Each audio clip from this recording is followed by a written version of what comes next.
They said the land was dead, but the dog heard something still breathing beneath it. Long after midnight, under a sky bruised with November clouds, Caleb Mercer stood in the middle of Mercy Hollow with a dying flashlight in one hand and the last of his courage in the other. The fields stretched around him in every direction, 10 forgotten acres of yellow grass, broken fence posts, and black earth that seemed to drink the moonlight instead of reflecting it. No road lights reached this far beyond town. No farmhouse windows glowed. No passing trucks hummed along the county route. There was only the wind moving low over the weeds, the thin creak of the old gate behind him, and Atlas, his 6-year-old German shepherd, standing stiff beside the stone well as if guarding a door no man was meant to open. Caleb had inherited this place 3 days after losing everything else. That was what the lawyer called it, an inheritance, as if the word itself could warm a man's hands or put gas in an empty tank. But Mercy Hollow looked less like a gift than a warning. The locals had laughed when he signed the papers. They said nothing grew here except burrs and bad luck. They said the well had been dry since before most of them were born.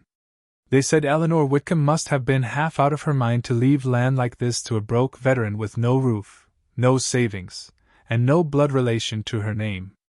Caleb had not argued. He rarely did anymore.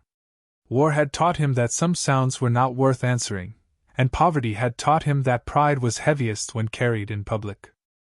So he had folded the deed into the inside pocket of his weathered canvas jacket, whistled once for Atlas, and driven out here in his old Ford pickup because the letter Eleanor left behind contained a sentence he could not forget: "When Atlas refuses to leave the well, believe him."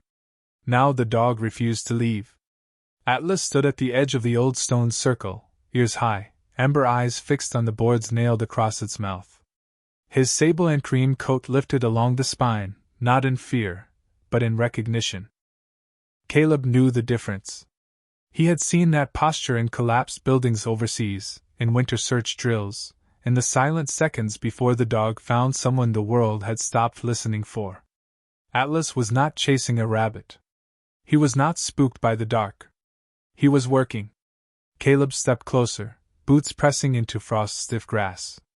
At 40 years old, his knees ached in the cold more than he liked to admit, and the scar across his left hand pulled tight whenever the weather changed.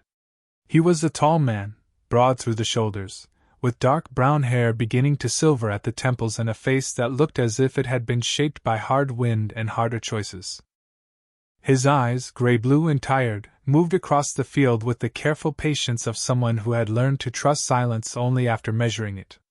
The well was made of old fieldstone, sunk deep into the ground, its rim patched with moss and lichen. The boards across the top were gray with age, damp at the edges, held down by rusted nails. Caleb touched one with his gloved fingers. It felt colder than the air. Atlas gave 3 soft taps of his right paw against the earth. Not scratching. Not digging. Tapping. Caleb turned his flashlight toward him. "What is it, boy?" he whispered, though the question seemed too small for the night around them. Atlas tapped again. 3 times. Then he lowered his head, nose almost touching the ground, and listened. Caleb held his breath. At first, there was nothing. Only the field. Only the wind. Only the far-off groan of a tree limb somewhere near the creek bed. Then it came, so faint he thought grief had invented it. A small sound rose from beneath the well. Metal against metal. One slow knock. Caleb's hand tightened around the flashlight until the plastic casing creaked. Atlas did not bark. He simply looked up at Caleb with those steady amber eyes, the same eyes that had watched over him through cheap motel rooms, parking lots, roadside camps, and nights when sleep came broken and thin. The dog had stayed when jobs ended, when friends stopped calling, when the world kept moving as if men like Caleb were only shadows beside the highway. And now Atlas was telling him that something under Mercy Hollow was not dead. Caleb knelt beside the well and pressed his palm against the frozen ground. The cold came through his glove, sharp and clean. For a moment he felt foolish, a fired mechanic with $7 in his wallet, kneeling in a field he had never wanted, listening for secrets under a dry well. Then the earth trembled lightly beneath his hand. Not much. Not enough to scare him. Just enough to feel like a heartbeat buried too deep. Caleb closed his eyes.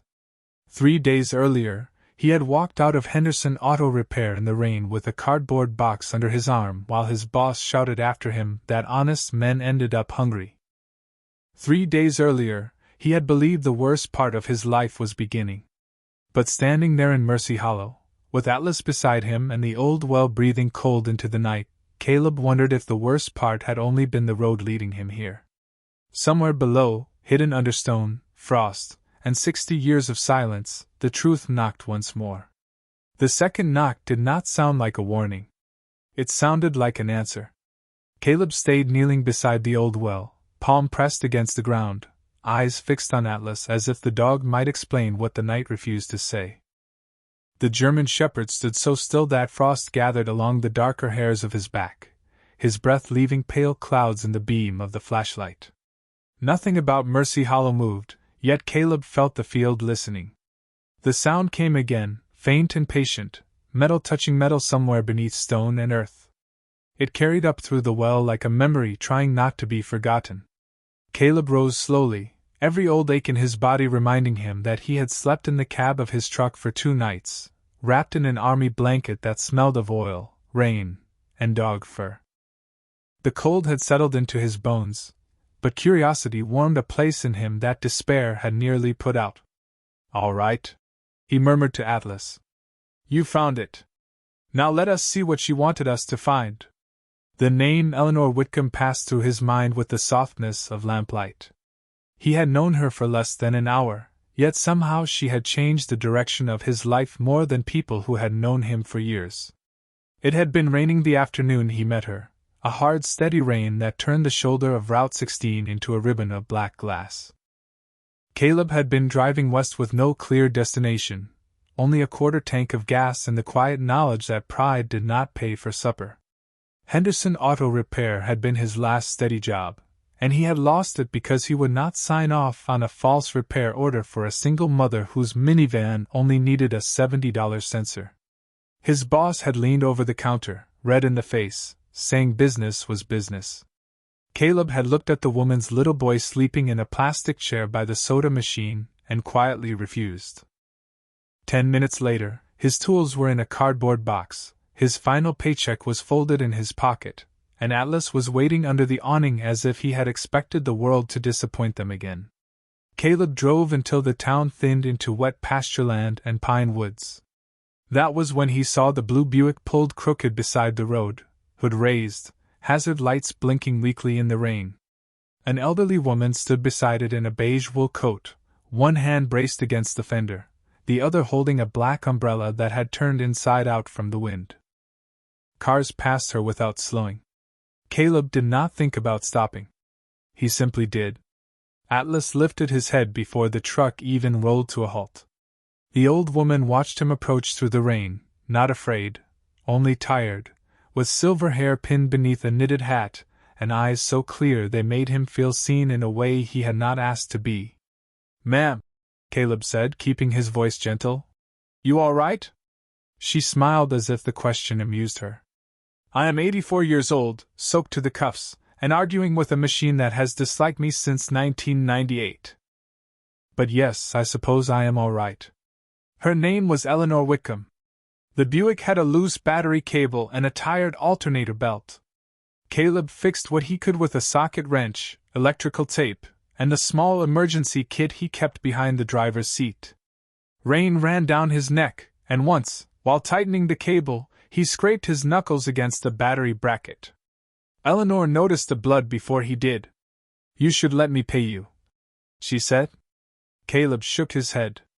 "It was not much. Most important things are not much at first," she replied. Atlas had wandered to the passenger side of the Buick and stopped there, nose lifted toward a small wooden box on the back seat. He did not bark.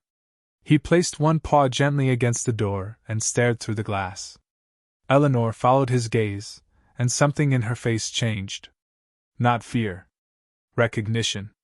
"That dog knows where the truth sleeps," she whispered. Caleb looked at the box, then back at her. He has a way of knowing things before I do. Eleanor studied him for a long moment, rain ticking on the crooked umbrella between them. And do you listen? Caleb almost smiled. I try to. She nodded, as if that answer had settled a question she had carried for a very long time. Before she drove away, she handed him a folded paper napkin with an address written in careful blue ink. If you ever need a warm cup of coffee, she said, come by before the first frost hardens the ground. He had meant to. But the next morning, his truck would not start. The day after that, he spent his last dollars on fuel and dog food. And on the third day, a lawyer named Daniel Price called from a small office near the county courthouse and told him Eleanor Whitcomb had passed peacefully in her sleep. Caleb had sat in the truck for several minutes after the call ended, one hand resting on Atlas's neck, listening to rainwater drip from the pine branches above the windshield. He barely knew her. He had fixed one car. He had refused $20. That was all. Yet by noon, he was standing in a law office that smelled of old paper and lemon floor polish, while three distant Whitcomb cousins glared at him from a row of wooden chairs. Daniel Price, a thin man with rimless glasses and a voice made for careful truths, opened the envelope Eleanor had left behind. She had given Caleb the deed to Mercy Hollow. 10 acres, 1 dry well, 1 burned foundation, no structures of value, and a history no one in the room seemed willing to name. One cousin laughed under his breath. Another called it a burden dressed up as charity. Caleb almost refused before the lawyer slid a smaller envelope across the desk. On the front, in Eleanor's hand, were 5 words that quieted every thought in him. For the man who listened. Inside was the sentence that had brought him here. When Atlas refuses to leave the well, believe him. Now, under the dark Vermont sky, with that same dog standing beside the stones and the earth trembling softly beneath his boots, Caleb understood that Eleanor had not given him land. She had given him a question. And somewhere below Mercy Hollow, the answer was still knocking. Caleb did not open the well that night. He wanted to. Every tired part of him wanted to tear away the gray boards, follow the sound down into whatever darkness waited below, and finally hold one honest answer in his hands. But the nails were old, the wood was damp, and the field around him had gone slick with frost. He had spent enough years around unstable ground to know that courage without caution was only another kind of foolishness. So he stepped back, marked the stones with a strip of orange survey tape from his truck, and watched Atlas circle the well once before sitting at its edge like a sentry on duty. The dog did not want to leave. That troubled Caleb more than the knock itself. Atlas had always known when to move forward and when to wait. In collapsed buildings, in storm-broken barns, in roadside searches after floods, he never wasted fear.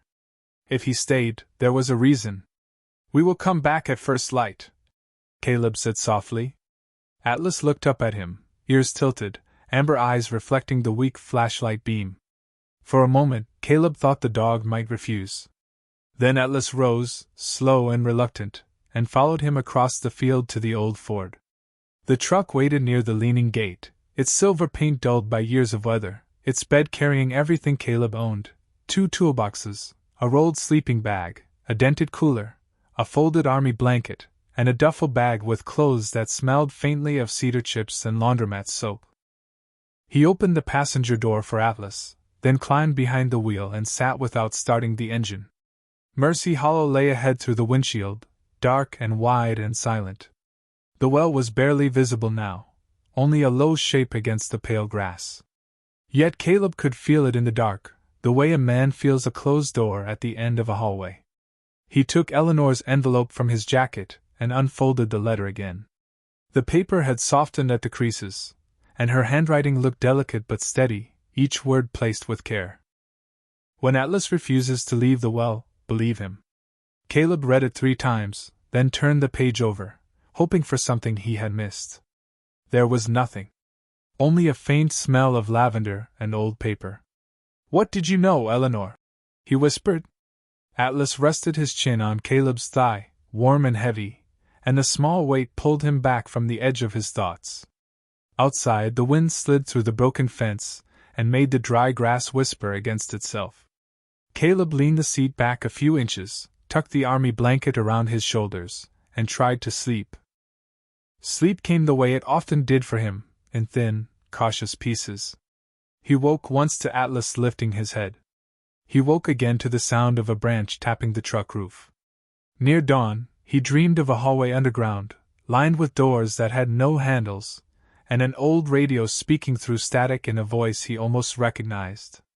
When morning finally arrived, it came blue and cold. Frost silvered the windshield. The field beyond it looked less haunted in daylight, but not less strange. Mercy Hollow sat in a shallow basin between low-wooded hills, bordered on one side by a narrow creek and on the other by a county road most people seemed to avoid. A burnt foundation stood about 70 yards from the well, half hidden by weeds. The stones formed the outline of a house that had been gone for decades, though a chimney still rose from one corner, blackened and stubborn, pointing at the gray sky like a finger that had never stopped testifying. Caleb stepped out and stretched until his back cracked. His stomach reminded him that coffee was not breakfast, but he ignored it. Atlas jumped down and immediately turned toward the well. Not the creek. Not the tree line. The well. "I know," Caleb said. "I hear you." Before touching the boards, he walked the property with the habit of an engineer. He checked the ground for sinkholes, studied the slope, examined the stones, and followed a faint depression that ran from the well toward the burned foundation. It was almost invisible, just a long seam in the grass, but Atlas followed it with his nose low, tail steady. The seam ended near a dead apple tree at the back of the foundation. The tree was twisted and leafless, its bark split by age, yet 3 small shriveled apples still clung to one branch as if winter had forgotten to take them. Atlas stopped beneath it. His ears lifted. Then he began to dig. Caleb watched for a second, then crouched beside him and scraped away the cold soil with his gloved hands. 2 inches down, his fingers touched metal. Not stone. Not root. Metal. He cleared the dirt carefully, revealing a small tin box wrapped in oilcloth, the kind soldiers once used to keep letters dry. The lid was dented but sealed with a strip of blackened tape. Caleb's breath slowed. He carried the box to the tailgate, set it down, and opened his pocket knife. "Easy," he told himself, though his hands had begun to shake. The tape peeled away with a soft, dry crackle. Inside lay a folded map, a tarnished brass key, a black and white photograph, and a bundle of papers tied with faded blue thread. The photograph showed a group of people standing in front of a wooden sign. Men in work shirts. Women in coats. Children holding tin cups. Behind them, a low building stood where the burned foundation now rested. Caleb angled the picture toward the morning light and read the words painted on the sign. Mercy Hollow Relief Station, 1947. His throat tightened, though he did not know why. He turned to the papers. The first sheet was a list of names, written in columns with dates beside them. Some names had notes: found work, reunited with sister, sent west, recovered, stayed through winter. Caleb moved down the page slowly, feeling as if he had stepped into a room full of people speaking in whispers. Then his eyes stopped on one line near the bottom. Thomas Mercer, Army Engineer, arrived November 12, 1947. Caleb stared until the letters blurred. Thomas Mercer was his grandfather. The man his father had rarely mentioned without bitterness. The man the family story had reduced to a sentence: he left and never came back. Atlas stood beside him, quiet now, watching the field. Caleb picked up the brass key, cold and heavy in his palm.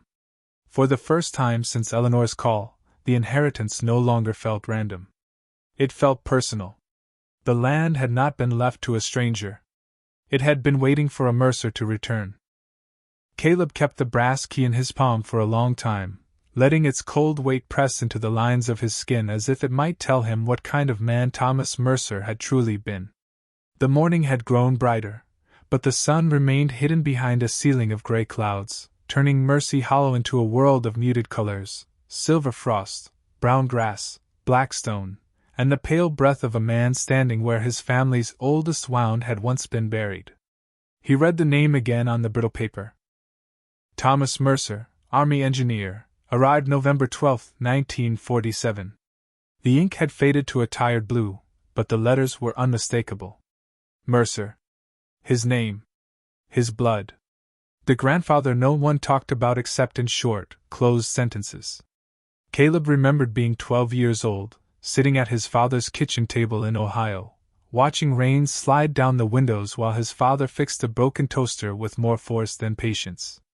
Caleb had asked once, only once, why there were no pictures of Grandpa Thomas in the house. His father had gone quiet in that hard way men do when pain puts a lock on their mouths. Then he had said, "Some men leave, and that is all there is to know." For years Caleb believed him. He carried that sentence like a small stone in his boot, something that did not stop him from walking but made every mile a little more painful. Now, looking at the old relief station papers, he wondered how many families were shaped by stories that were never finished. Atlas nudged his wrist. The German shepherd's nose was cold against Caleb's glove, and the touch brought him back to the field. Caleb folded the list carefully and opened the map. It had been drawn by hand on thick paper, the lines neat and practical, showing the well, the foundation, the creek, and a mark beneath the well labeled lower access. A narrow tunnel curved from that point toward the old house site. Another mark sat under the dead apple tree, but its label had smeared with age. Caleb held the map beside the field and turned slowly, matching paper to earth.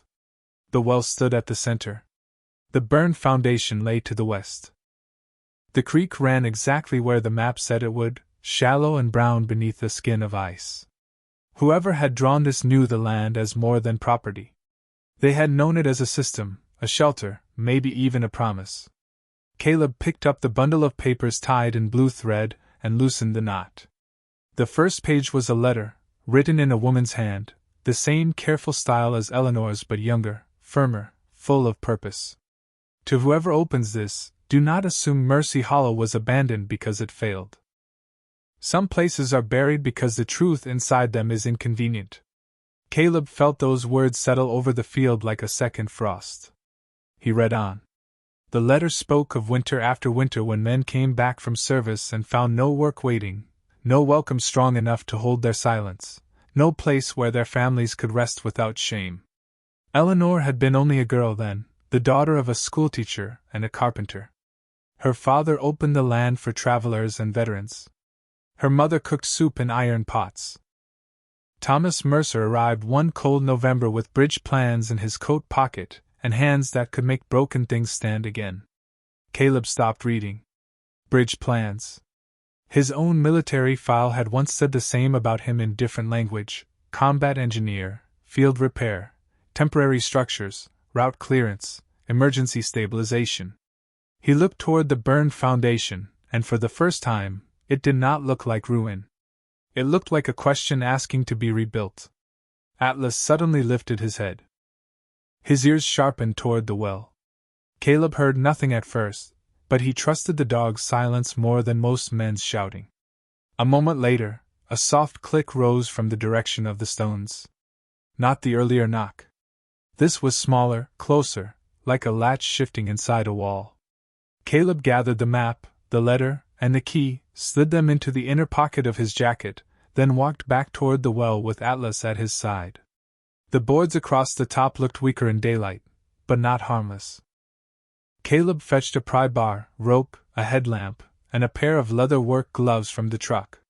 He moved slowly, checking each board before putting weight near the rim. "We do this carefully," he told Atlas. "No hero nonsense." Atlas sat 3 feet back, watching every movement, tail still. Caleb worked the pry bar beneath the first plank. The nail resisted with a dry groan, then lifted from the wood. The sound echoed across Mercy Hollow, strangely loud in the open field. One board came free, then another.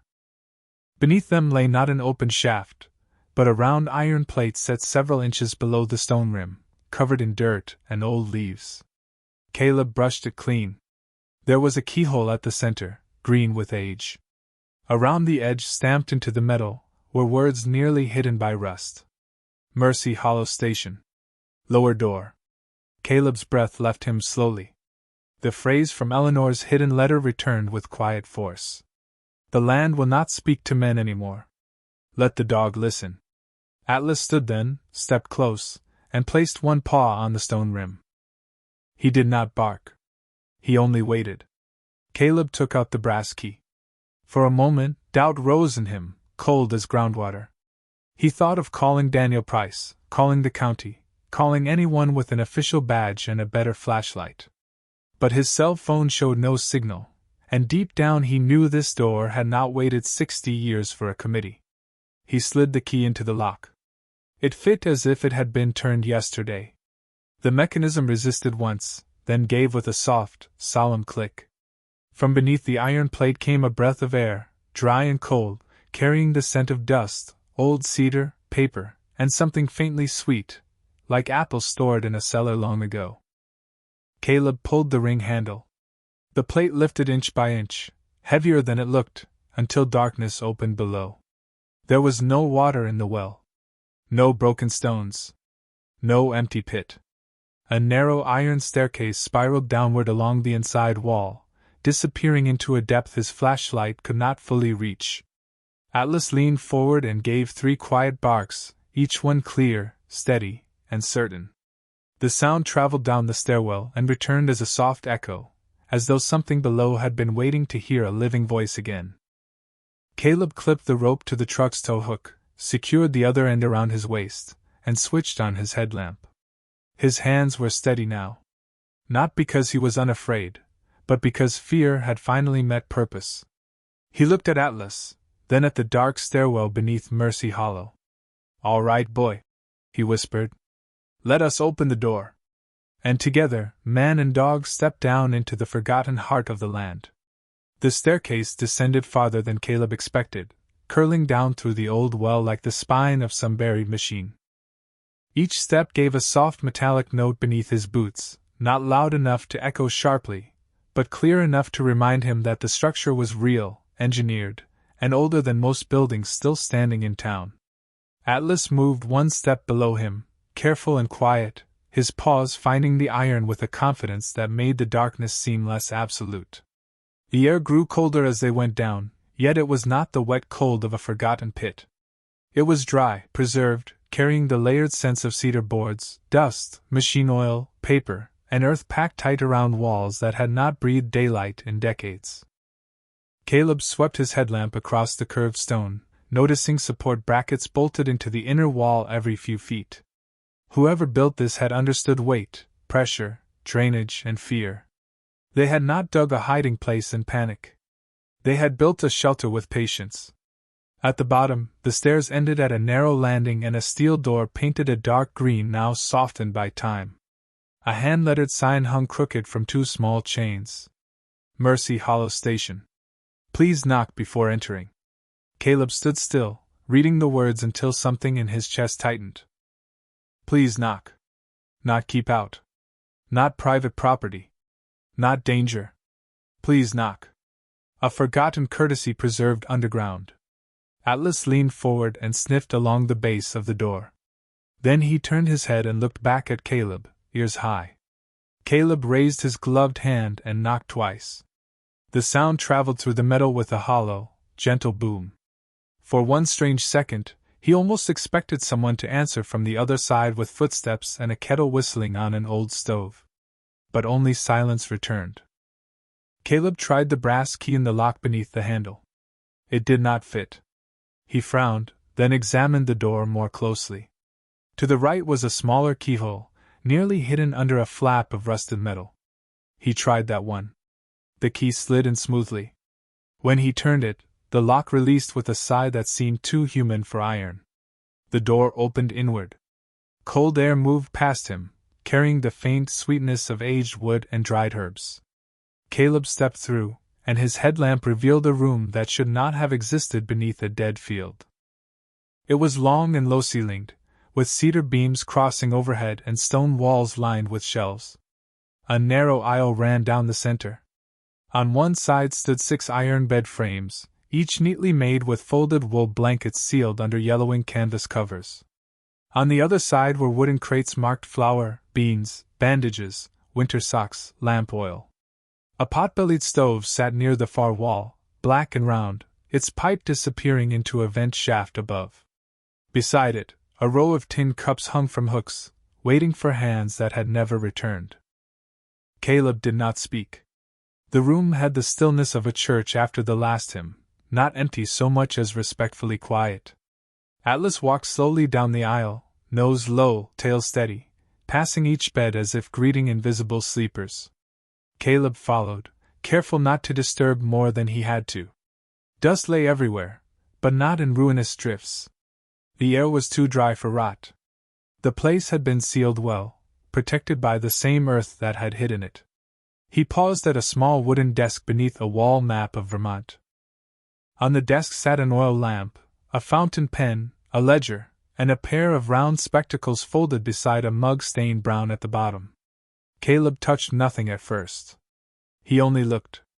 The ledger's cover was cracked leather, and across it someone had written in white paint, "Arrivals and Departures." He opened it gently. Names filled the pages in clean handwriting. Dates. Ages. Skills. Notes of kindness so ordinary they almost broke him.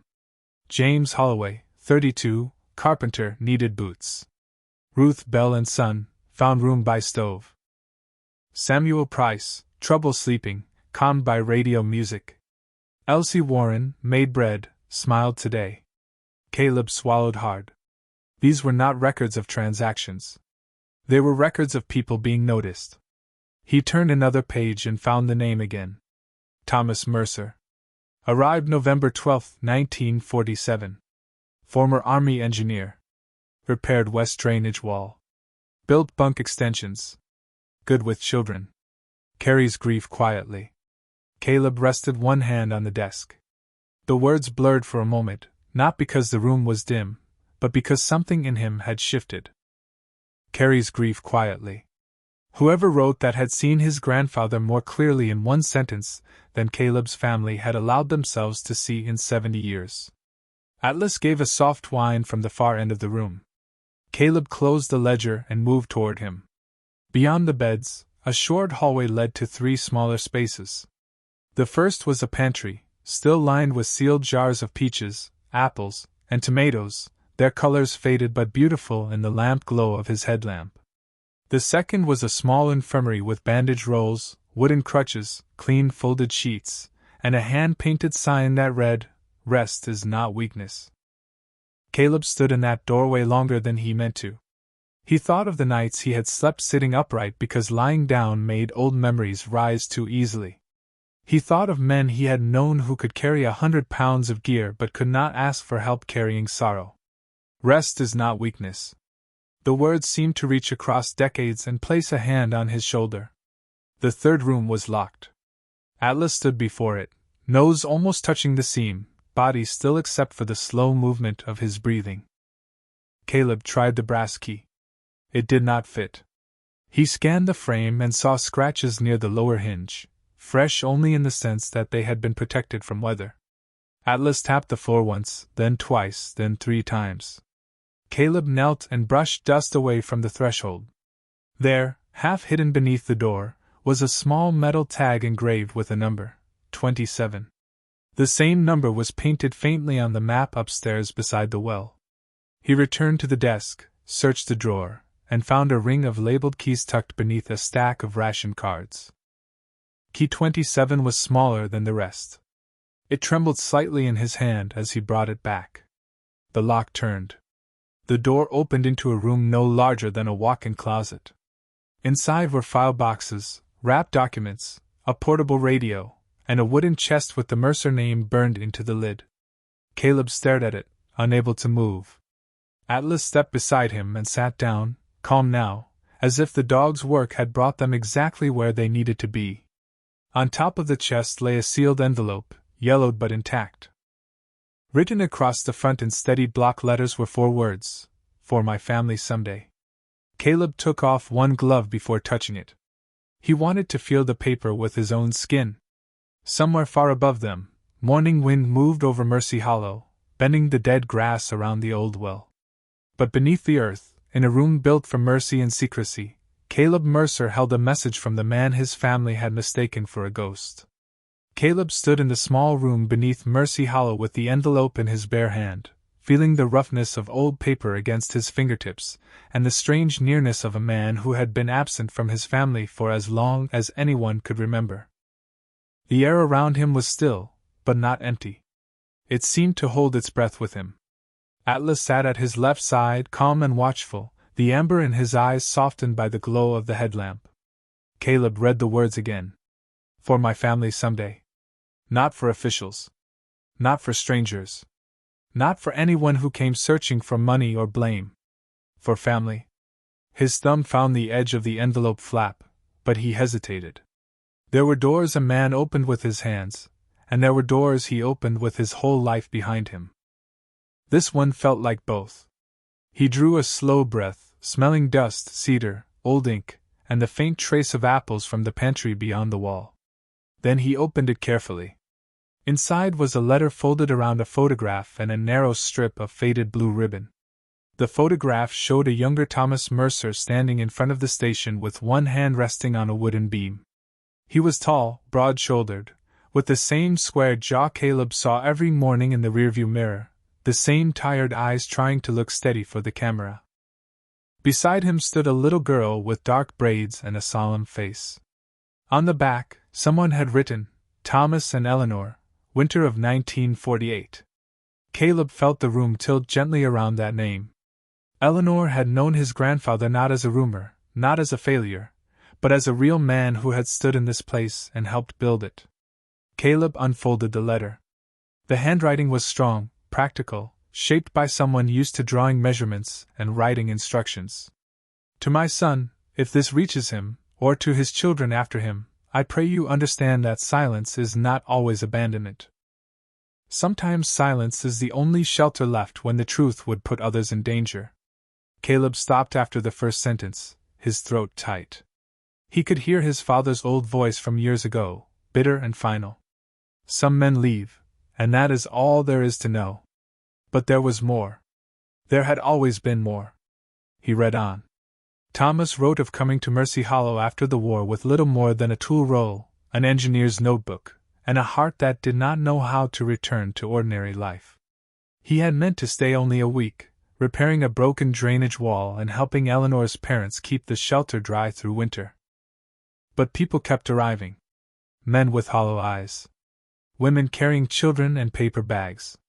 Families who had sold furniture to buy bus fare and reached Vermont with nowhere else to go. Thomas wrote that Mercy Hollow became a place where shame was not allowed through the door. Everyone worked if they could. Everyone rested if they needed to. No one was asked to explain their sorrow before being fed. Caleb lowered the letter for a moment and looked back into the main room, at the iron beds, the tin cups, the shelves of supplies. The station was not a secret because it was strange. It was a secret because kindness had taken root where the world had not approved it. He continued reading. There were men in town, Thomas wrote, who wanted the land for a quarry road and later for development along the creek. They called the shelter an embarrassment, said it attracted the wrong kind of people, said the land would be worth more if it stopped being merciful. Eleanor's parents refused to sell. Thomas helped file papers to place Mercy Hollow into a charitable trust, protected for veterans, widows, children, and travelers without a safe place to sleep. The documents were signed, witnessed, and hidden below because some promises needed stone around them. Caleb glanced at the wooden chest. Inside, beneath the letter, lay folders wrapped in waxed cloth. He opened the first and found deeds, trust papers, survey maps, bank records, and official seals from a time when signatures were written slowly and meant to last. His hands trembled, not from fear now, but from the rising understanding that Mercy Hollow had never been worthless. It had been guarded. Thomas's letter continued. If you were told I left because I did not love you, forgive the lie that reached you before I could. I sent money through Reverend Halden for as long as I was able. I wrote letters that may never have been delivered. I stayed because people were counting on this door, and because a man cannot always choose the place where duty finds him. Caleb closed his eyes. His father had grown up believing he had been discarded. That wound had shaped him, hardened him, and taught him to pass pain down as fact. Caleb thought of all the years his family had lived under a story with half its pages missing. Atlas leaned gently against his leg, grounding him. Caleb opened his eyes and read the final page. Thomas wrote that on the night the station closed, Eleanor was 16. A storm had knocked out the road, and several families were still inside when men from town arrived with orders no one had properly verified. There had been confusion, shouting, threats of arrests, and fear pressing against every wall. Thomas refused to let the lower station be sealed until everyone had been let out through the creek tunnel. He stayed behind to secure the records and protect the trust documents. He believed he would follow.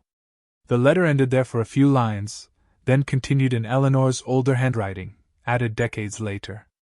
Thomas did not abandon his family. He saved mine.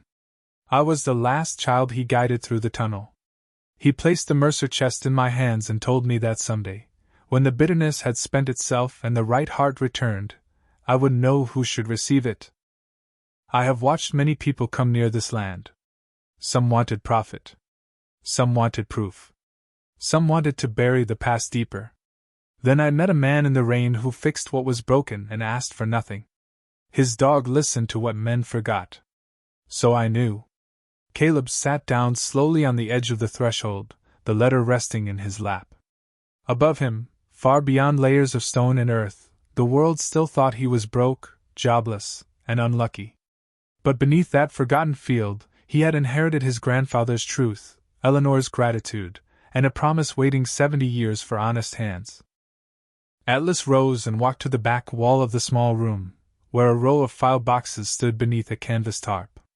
He sniffed once, then gave 3 quiet barks. Caleb wiped his eyes with the heel of his hand and stood. The dog was not finished. Mercy Hollow had told him who Thomas Mercer had been. Now it was ready to show him why the land still mattered. Atlas stood before the tarp-covered boxes with the calm certainty of a creature that had never needed written proof to recognize what mattered. Caleb crossed the small room slowly, folding Thomas Mercer's letter and Eleanor's final note with the care a man gives to something too fragile for ordinary hands.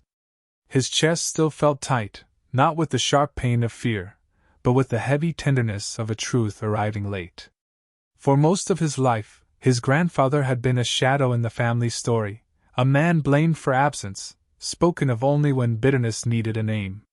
Now that shadow had a voice, a photograph, a purpose, and a place beneath the earth where his kindness had been kept safe. Atlas gave one soft whine and touched his nose to the lowest file box. Caleb crouched and pulled back the canvas tarp. Dust lifted in a pale cloud, silver in the beam of his headlamp. There were 6 boxes, each marked in black stencil: trust, deeds, testimony, relief records, donor ledger, future use. The last label made him pause. Future use. Not past. Not archive. Future. Caleb slid the box into the open and lifted the lid. Inside were folders wrapped in wax cloth, a small metal cash box, and a leather ledger bound with a brass clasp. The ledger opened with a soft crackle.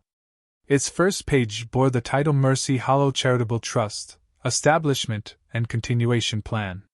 Below it were signatures, not only from Eleanor's parents and Thomas Mercer, but from a county judge, a bank officer, a church deacon, and 2 witnesses whose names Caleb did not know. The date was March 3, 1949. He turned the page carefully. The language was formal, but even through the old legal phrasing, the meaning began to shine. Mercy Hollow was to remain protected land, reserved for temporary shelter, rehabilitation, food storage, emergency lodging, and practical trade training for veterans, widows, children, and displaced families. If the station was ever closed by force, neglect, or unlawful claim, the trust would remain dormant until a lawful steward reopened the lower station, recovered the original documents, and filed notice with the county. Caleb read the sentence again.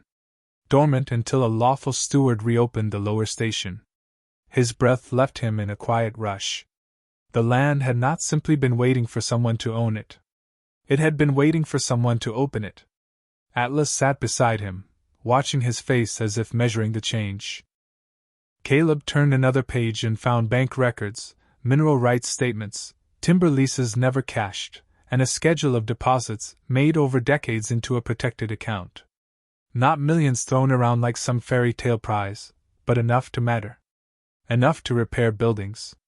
Enough to drill a new well. Enough to put heat in walls and soup on tables and beds under men who had forgotten what it felt like to sleep without one eye open. Caleb looked toward the main room, at the iron beds and the sign that said rest is not weakness. A strange warmth moved through him, humble and frightening. Money had always felt like something that passed him by, something for men in clean shirts and offices with windows. But this was not money as reward. This was money as responsibility. Beneath the ledger lay a packet of photographs. Caleb spread them gently across the top of a file box. Mercy Hollow in winter, smoke rising from the chimney. Mercy Hollow in spring, children planting beans near the creek. Thomas Mercer standing with a hammer in one hand beside Eleanor's father. Eleanor at 16, smiling shyly as she handed a bowl to a man wrapped in a blanket. The station had not been dark then. It had been alive. Caleb touched one photograph of the old house that once stood above them. It had a wide porch, clean white railings, and a wooden sign near the steps, "No one turned away cold." The words struck him so deeply that he had to look away. His own life, these last years, had been a long education in being turned away quietly. Not always cruelly.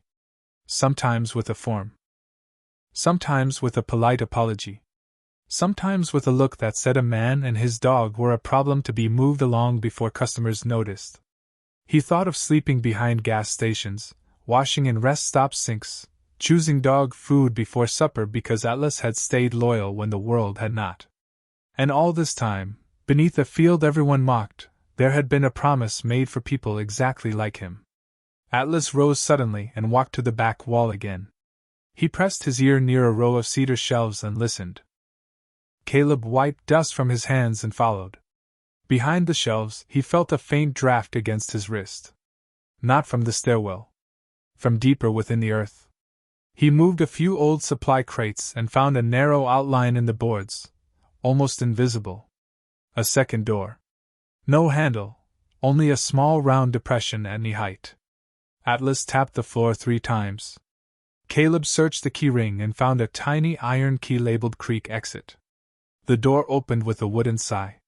Beyond it stretched a low tunnel reinforced with stone and timber, sloping gently downward. The air that came from it smelled of cold water and pine roots. Caleb understood at once. This was the passage Eleanor had written about. The way out. The route through which families had been guided when the world above them became unsafe. He ducked his head and entered, Atlas close ahead. The tunnel was narrow but sound, its floor lined with flat stones. After about 50 yards, the darkness began to pale. A faint blue light appeared ahead. The sound of running water reached them, soft and steady, like a hymn sung under breath. They emerged behind a screen of brush near the creek bed, where morning had fully arrived. Frost glittered on the banks. The creek moved clear over brown stones. Caleb looked back and saw that the exit was hidden by roots, fieldstone, and a fallen cedar log. From the outside, no one would ever know it existed. Atlas stepped into the pale sunlight, shook dust from his coat, and looked across the hollow. From this lower angle, Caleb could see the whole property: the well, the burned foundation, the dead apple tree, the leaning fence, the empty field beyond. But now he no longer saw waste. He saw placement. The house could stand again where the foundation waited. The well could be restored. The creek could feed a small garden. The road could be graded. The old station below could become history, shelter, and proof. His phone buzzed suddenly in his pocket, startling him. 1 bar of signal had returned near the creek. A voicemail notification appeared from Daniel Price, the lawyer. Caleb played it on speaker. Daniel's voice sounded careful, almost tense. "Mr. Mercer, I need you to call me as soon as you receive this. There are people asking questions about the deed. A development company filed an inquiry this morning. They claim there may be an old purchase agreement tied to Mercy Hollow, but I have concerns. Do not sign anything. And if Mrs. Whitcomb left you additional documents, keep them safe." The message ended. The creek kept singing over stones. Caleb looked down at Atlas, then back toward the hidden door in the earth. The truth had not only been forgotten. Someone still wanted it buried. He placed a hand on Atlas's head, feeling the warm life beneath the fur, and for the first time in months, maybe years, Caleb Mercer stood a little straighter. He was no longer just a man who had lost his job. He was the steward of a door others had tried to close. And Mercy Hollow, quiet beneath the morning sky, seemed to be waiting to see whether he would have the courage to open it for the world again. Caleb did not call Daniel Price from the creek bed. Not yet. He stood with the phone in his hand while the voicemail seemed to keep echoing long after the words had ended. A development company. An old purchase agreement. Do not sign anything. The phrases felt too clean for what they carried. Caleb had known men who used polished language to hide careless intentions, and he had learned that danger did not always arrive loudly. Sometimes it came in a pressed suit with a folder, a smile, and a pen placed exactly where a desperate man could reach it. Atlas watched the tree line above the creek, ears moving with the small sounds of morning. A crow called from the pines. Water slipped over stones. Wind moved through dry grass at the rim of the hollow. Mercy Hollow looked peaceful from below, but Caleb no longer mistook quiet for safety. He tucked the phone away, gathered the documents he had brought from the lower station, and led Atlas back through the hidden creek tunnel. The passage seemed different now that he knew what it was. Not merely a secret exit, but a road of mercy, a narrow vein through which frightened families had once been guided toward daylight. His headlamp glowed along the timber supports, revealing names scratched lightly into one beam: Ruth, Samuel, Elsie, Tom, Eleanor.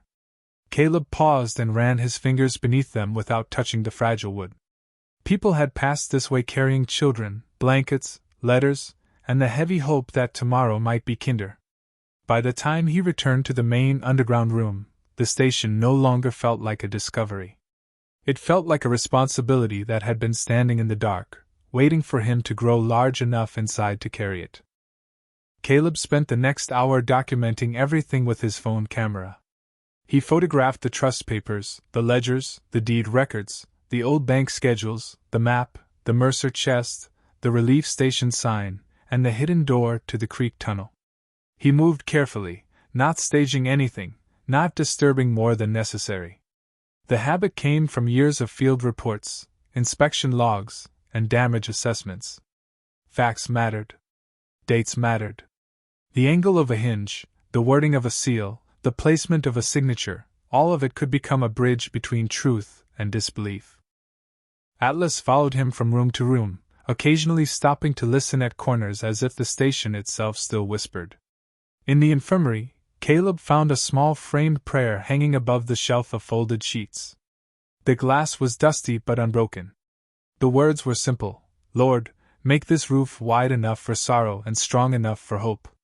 He stood before it longer than he planned. He had not prayed much in recent years, not because he had stopped believing entirely, but because belief had become a language he could understand only in fragments. A warm meal handed over without questions. A dog leaning against his leg during a hard night. An old woman in the rain trusting him with a future he had not known he needed. Maybe faith was not always thunder. Maybe sometimes it was a dry room under forgotten land, still holding blankets for people who had not arrived yet. When Caleb finally climbed the iron stairs back to the well, the sky had brightened to a pale, cold blue. He lifted Atlas out after him, then replaced the iron plate without locking it, covering it loosely with 2 boards to keep the openings safe. He carried the Mercer chest and the key documents to the truck, wrapped them in the army blanket, and placed them behind the seat. Then he drove toward town with Atlas sitting upright beside him, nose angled toward the cracked window. The road from Mercy Hollow curved through stands of white birch and red oak, past mailboxes leaning over ditches, past fields where frost still clung to the shadows. Each mile seemed to pull Caleb back into the ordinary world, but the ordinary world felt thinner now, like a curtain hung before something much older. Daniel Price's office sat above a pharmacy on Main Street, between a barbershop and a bakery that smelled of cinnamon when the door opened. Daniel met Caleb at the top of the stairs before he could knock. The lawyer's careful face changed when he saw the chest in Caleb's arms and the dust on his jacket. "You found something," Daniel said. Caleb nodded. "More than something." Inside the office, Daniel closed the blinds, not dramatically, but with the quiet urgency of a man who understood that some conversations needed walls. Caleb laid the documents across the conference table. At first Daniel only skimmed them. Then he slowed. Then he sat down. The room filled with the soft whisper of turning pages. Outside, a delivery truck rumbled past. Somewhere downstairs, the pharmacy bell chimed. Daniel removed his glasses and rubbed his eyes. "Mr. Mercer," he said carefully, "if these are authentic, this changes everything." Caleb did not smile. "They are authentic." Daniel looked at the photographs on Caleb's phone, then at the original trust ledger, then at Eleanor's note. His voice softened when he read her handwriting. She knew they would come after it once she was gone. "Who?" Caleb asked. Daniel opened a folder from his desk and slid a printed inquiry across the table. Whitcomb Creek Development Group. Their proposal was vague, full of phrases like seasonal residences, private access roads, and land improvement. But the attached map showed Mercy Hollow divided into lots, the well covered, the creek road widened, the burned foundation marked for removal. Caleb felt his jaw tighten, but he kept his voice level. "They knew about the land before I did." Daniel nodded slowly. "Likely. Mrs. Whitcomb refused several offers in the last 10 years. After her passing, they may have assumed the new owner would be easier to pressure." Easier to pressure. Caleb almost laughed at the sadness of it. 3 days earlier, they might have been right. A broke man with no job and no place to sleep could be pushed hard by a large enough check. But that was before Atlas heard the knock. Before Thomas's letter. Before the station breathed again. Daniel tapped the trust document with one finger. "This clause is the key. The land cannot be sold for private development if the original charitable purpose is reactivated by a lawful steward. Eleanor transferred the deed to you. You opened the lower station. You recovered the records. That gives us a path." "A path to what?" Caleb asked. Daniel looked up, and for the first time that morning, there was something like wonder in his expression. "To reopening Mercy Hollow." The words landed quietly, but Caleb felt them like sunlight entering a room that had been sealed for years. Reopening. Not preserving as a curiosity. Not selling as a story. Reopening. Daniel leaned back, thinking through the steps. County filing.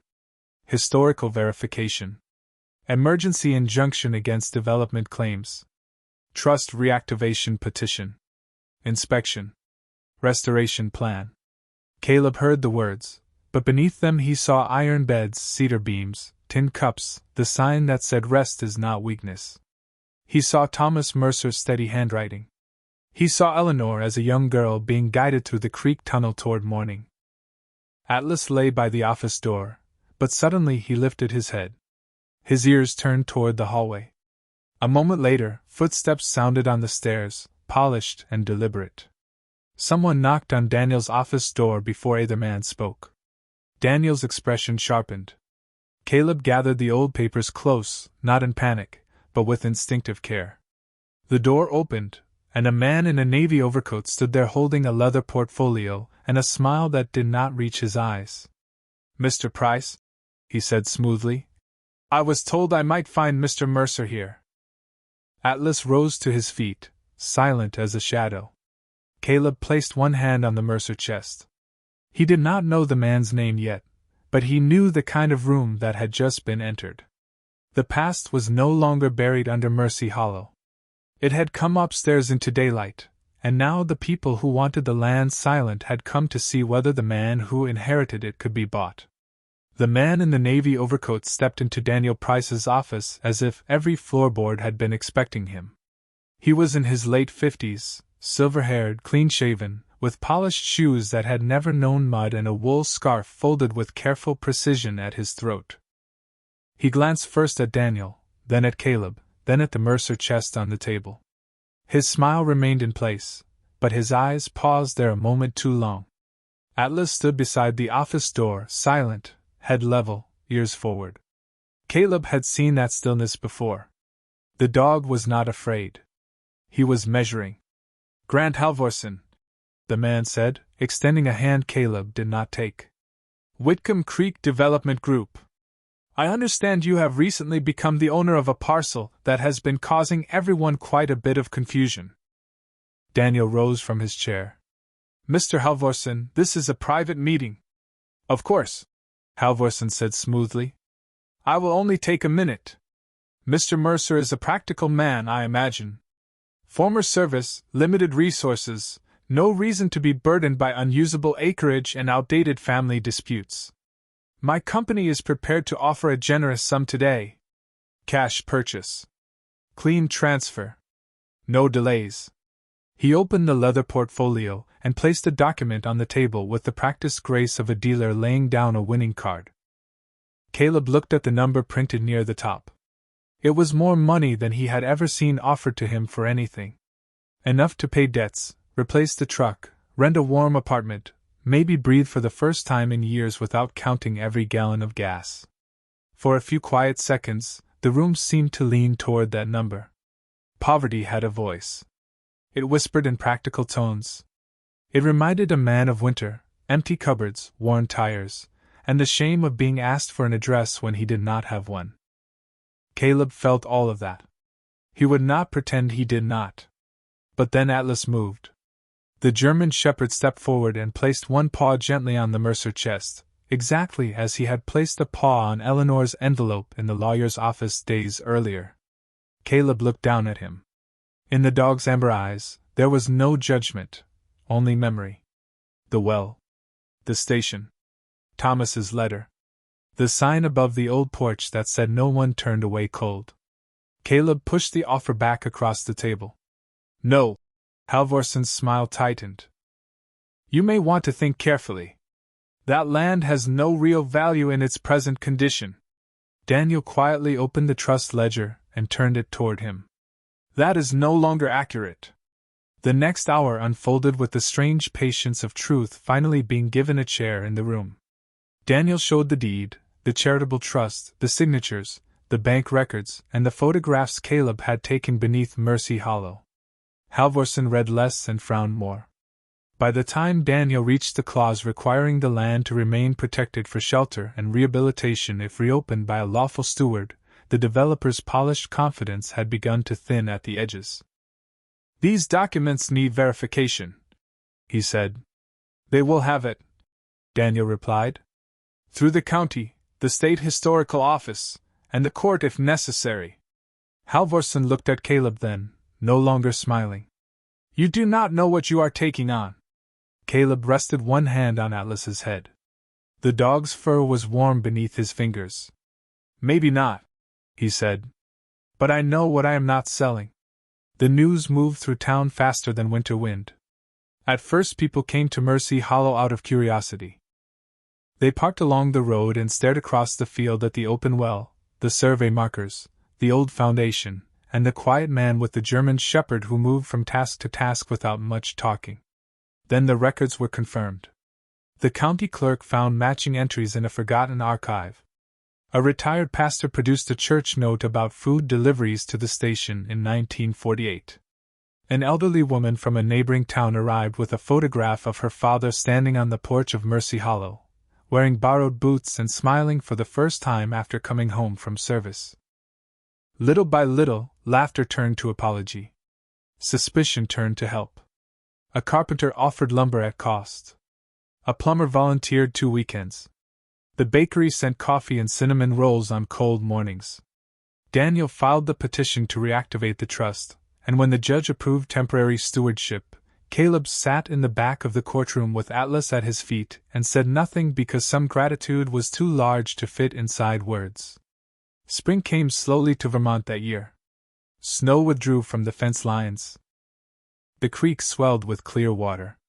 Green appeared first near the old apple tree, then along the edges of the burned foundation, then in thin brave lines across the field everyone had called dead.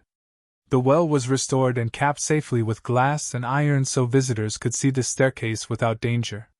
The underground station was cleaned, stabilized, and preserved as the heart of the property. Above it, a new timber building began to rise where the old house had stood, wide porch facing east, windows catching morning light, chimney built from salvaged stone.